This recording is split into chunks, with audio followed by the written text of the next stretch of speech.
En este trabajo voy a dar a conocer las teorías de adquisición del lenguaje, teniendo en cuenta y analizando la película de Helen Keller, una niña norteamericana que al año y 7 meses de vida contrajo una enfermedad que le causó problemas de ceguera y sordera. Siendo niña, Helen inventó distintas señas que empleaba para comunicarse con su familia.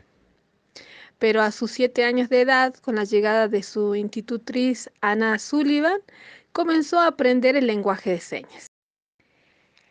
Para entender la adquisición del lenguaje desde la teoría conductista, hay que tener en cuenta que para el conductismo todas las conductas se aprenden del ambiente en el que crecemos, razón por la cual creían que el aprendizaje siempre está asociado a un estímulo que consigue una respuesta. Desde la experiencia de Helen Keller en su proceso de aprendizaje, voy a tomar como ejemplo uno de los primeros momentos que Helen comparte con la señorita Sullivan. La situación que escogí es cuando la señorita Sullivan usa como un estímulo el aroma de un pastel, logrando obtener la atención de la niña, quien recibe en las palmas de su mano, mediante movimiento de los dedos de su maestra, la palabra pastel en lenguaje de señas. La consecuencia de esa respuesta se ve reforzada por el pedacito de pastel que le da la maestra como premio. La teoría constructivista plantea que la adquisición del lenguaje comienza en la mente, mediante los procesos de asimilación y acomodación. Desde el ejemplo tomado anteriormente, podemos decir que Helen, en el transcurso de sus días vividos junto a la señorita Sullivan, en la casa ubicada en el jardín, pudo asimilar e incorporar información a la hora de comer, porque aprendió a usar una cuchara. Esta acción es acompañada por un proceso de acomodación al cambiar su esquema mental anterior cuando ella comía sus alimentos de los platos de sus familiares. Para Piaget, los procesos de asimilación y acomodación se relacionan en un proceso de equilibración. Esto quiere decir que Helen logró un equilibrio, asimilando y acomodando el nuevo saber adquirido. Para entender la adquisición del lenguaje desde la teoría interaccionista, hay que tener en cuenta que los representantes de esta teoría plantean que la adquisición del lenguaje depende de la interacción social, porque el conocimiento es producto de la interacción entre las personas y el medio social, cultural y físico que lo rodea. Mediante esta teoría también se plantea que el lenguaje es el que va a determinar al pensamiento, por lo que se entiende que el pensamiento va a existir en las palabras y en la experiencia que tenga cada sujeto.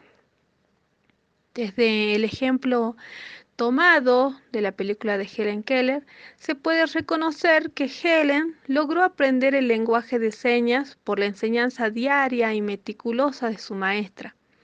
También hay que hacer manifiesto que Helen logró darle significado al lenguaje de señas cuando entendió que los movimientos que la maestra realizaba en la palma de su mano representaban al objeto que había tocado previamente, razón por la cual podemos decir que el lenguaje determina el pensamiento.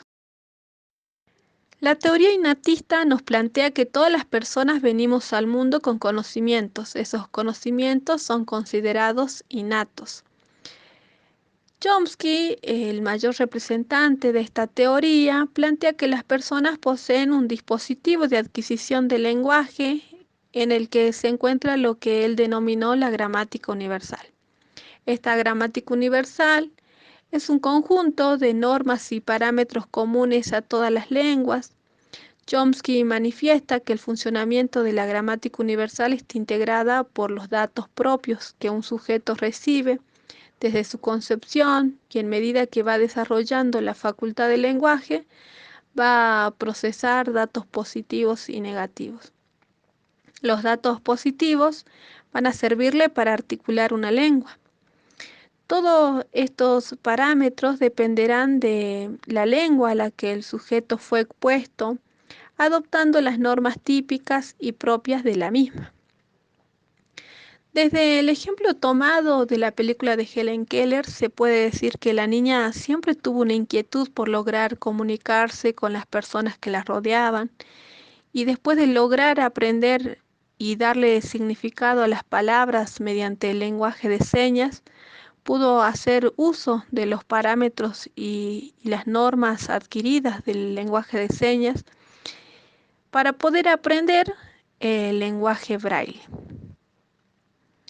Tengo que decir que todas las teorías estudiadas eh, llevan a uno a poder conocer los distintos métodos de investigación que utilizaron y los distintos planteos que cada teoría nos hacen para llegar a lo que cada uno denominó su forma de adquirir el lenguaje. Creo que con el correr de los años van a ir surgiendo nuevas teorías y nuevos planteos sobre la adquisición del lenguaje.